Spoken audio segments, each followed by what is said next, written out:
In December 2020, Delphine Jubillar disappeared from her home in southern France. She was 33 years old, a nurse, and the mother of 2 young children. Her husband, Cédric, said he woke during the night and found her gone.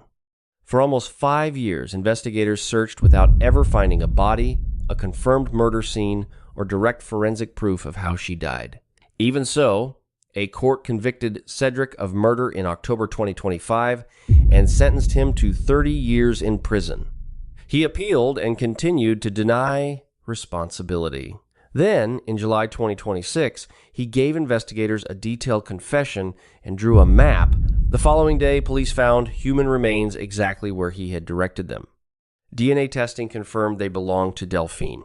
Delphine Jubillar lived in Cagnac-les-Mines, a small town in the Tarn region of southern France. She worked as a nurse in Albi and was raising 2 children, a 6-year-old son and a daughter who was still a baby. By the end of 2020, her marriage to Cédric Jubillar was close to breaking apart. The separation had already begun taking shape over the summer.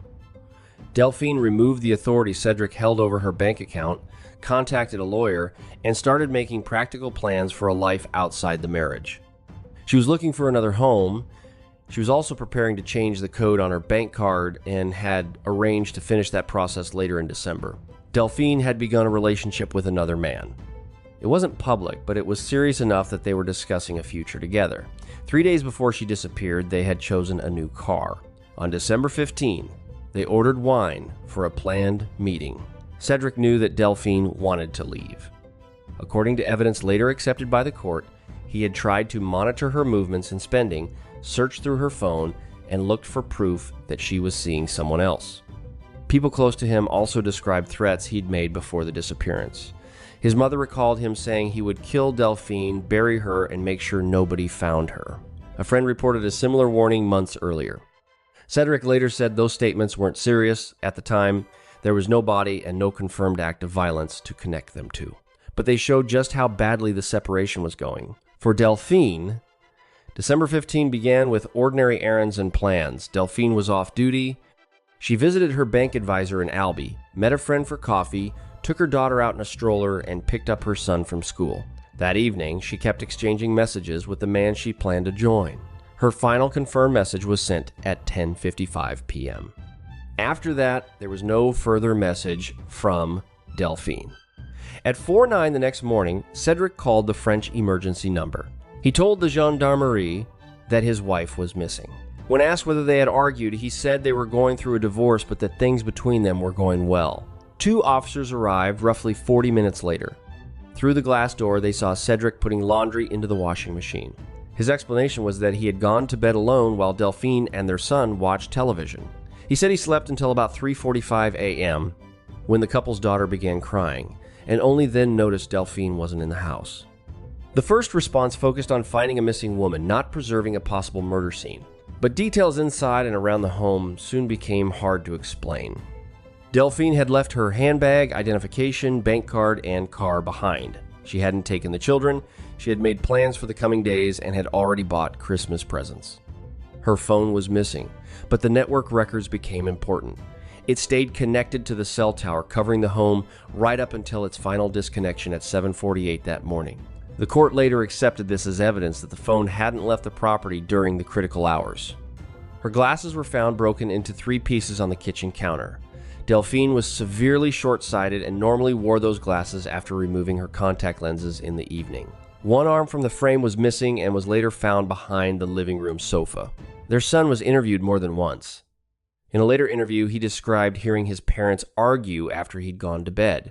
He said he saw them near the sofa and Christmas tree holding on to one another. He remembered his mother telling Cédric to stop and his father referring to their separation. Because the account developed across several interviews, the defense would later question how reliable it was. 2 neighbors also reported hearing a frightened woman screaming at around 11 that night. Another detail concerned Delphine's car. Several people said she normally parked it facing uphill. The next morning, the car was facing the opposite direction. There was also the bedding. A duvet cover was drying after the first police call, and the duvet itself turned up washed inside the machine 2 days later. Cédric said the dogs had urinated on it. None of these details proved murder on their own. Together, though, they kept the investigation centered on the house. The search for Delphine spread far beyond Cagnecless means. Volunteers, gendarmes, divers, drone teams, dog handlers, and specialists searched woods, waterways, caves, abandoned buildings, and rural land across the region. Nothing they found established where Delphine had gone. Investigators tested other explanations. They examined whether she had left voluntarily, taken her own life, joined a religious group, or been harmed by someone connected to her new relationship. None of those possibilities produced a convincing trail. Delphine had strong ties to her children, family, friends, and work. She had plans for a new home and a future relationship. She hadn't taken money, identification, or her car. The final confirmed signs of her life remained tied to the family home. As the other leads weakened, investigators looked more closely at Cédric. They examined the failing marriage, the threats described by witnesses, his efforts to monitor Delphine, and the changes and uncertainties in his account of that night. They also considered his behavior after she disappeared. The court later noted that he withdrew money from Delphine's account and behaved in ways it found difficult to reconcile with his claim that she had simply walked away. Witness testimony added another layer, though it was disputed.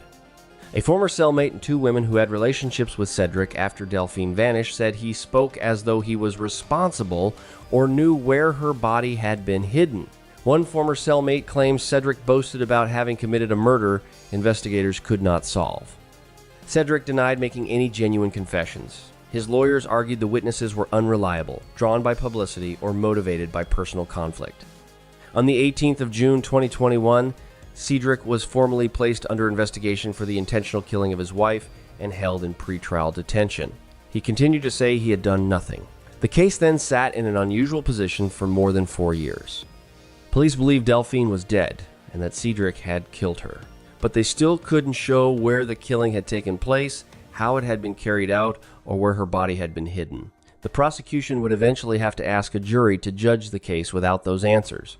Cédric Jubillar's trial opened in Albi on the 22nd of September 2025. By then, Delphine had been missing for almost 5 years.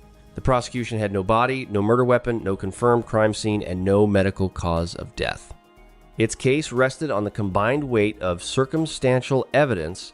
Prosecutors argued that Delphine had no reason to vanish voluntarily. She was preparing to leave the marriage, not her children or the rest of her life. They pointed to the final phone activity near the house, the account given by the couple's son, the screams heard by neighbors, the car that appeared to have been moved, the washed bedding, Cédric's earlier threats, and the statements later attributed to him. The broken glasses received particular attention. An expert tested similar frames and told the court that the damage wasn't consistent with a simple fall, a child playing with them, or someone accidentally stepping on them. The damaged area was compatible with a strong impact from something about the size of a fist, foot, or fixed object. The defense noted that the experiments used new glasses, while Delphine's frames were already worn and partly damaged. That was part of a broader argument. Cédric's lawyers said the investigation had decided too early that he was guilty, then interpreted every unclear fact against him. A child's memory had changed over time. The neighbors couldn't see who had screamed or exactly where the sound came from. The house was untidy. The first police response had contained mistakes. Several witnesses who claimed Cédric had spoken about the killing had reasons to be questioned. Most importantly, the defense said, there was still no physical evidence proving Delphine had been murdered inside the home. The prosecution didn't dismiss those weaknesses. It argued that a person who successfully concealed a body couldn't gain permanent protection from prosecution. The jury had to decide whether all the remaining evidence formed one coherent explanation or only a collection of suspicions. On October 17, the court found Cédric guilty of murdering Delphine. He was sentenced to 30 years in prison. The written reasoning described Delphine's death as certain and held Cédric responsible. It cited the state of the marriage, the evidence from the house, the threats, witness accounts, and his conduct after the disappearance. Cédric appealed immediately and continued to insist the court had convicted an innocent man. That position held until July 2026. Early in the month, Cédric's new lawyers revealed that he had written a letter admitting responsibility for Delphine's death. On July 15, he was questioned at the Toulouse Appeals Court and gave a far more detailed account. What follows was his confession, not yet a complete forensic reconstruction. Cédric said he'd gone to bed around 10:30 on the night Delphine disappeared. He said he woke between 1 and 1:30 in the morning and went into the living room. According to him, an argument broke out after he saw something on Delphine's phone, and she confirmed she had met someone else. He admitted grabbing her by the throat and continuing to squeeze until she collapsed. He said he'd wanted her to stop shouting and hadn't intended to kill her. After realizing she was dead, he decided to remove her body before the children woke. He said he placed Delphine in the trunk of her car, rolled the vehicle downhill in neutral so the engine wouldn't wake the neighbors, and drove to a place he knew from his work as a plasterer and painter. The site was about 10 to 11 kilometers from the family home near Mailhoc. Cédric said he found piles of loose soil used for agriculture. Without a shovel, he dug into one of the piles with his hands, placed Delphine there, and covered her. Then he went home. According to the confession, he threw her phone, boots, and coat into a neighbor's trash bin about 50 meters from the house. The mound of soil where he said he'd buried Delphine was later moved and spread through agricultural work. That may explain why her remains were eventually found scattered across the field. At the end of the July 15 interview, Cédric drew a map. The next morning, investigators searched the place he had marked. Human bones were found in the field. On July 19, DNA testing confirmed the remains belonged to Delphine. The discovery answered the question that had followed the case since 2020. It also confirmed the central conclusion the court had already reached months before Cédric confessed. But the renewed investigation isn't finished. The condition and movement of the remains may make it difficult to establish a medical cause of death independently. Cédric's statement that the killing wasn't intended is still just his own account, and it may become important during the appeal. The appeal trial, originally planned for September 2026, has been postponed until the first half of 2027. For Delphine's family, the confession didn't return the years spent searching or the life she had been preparing to begin.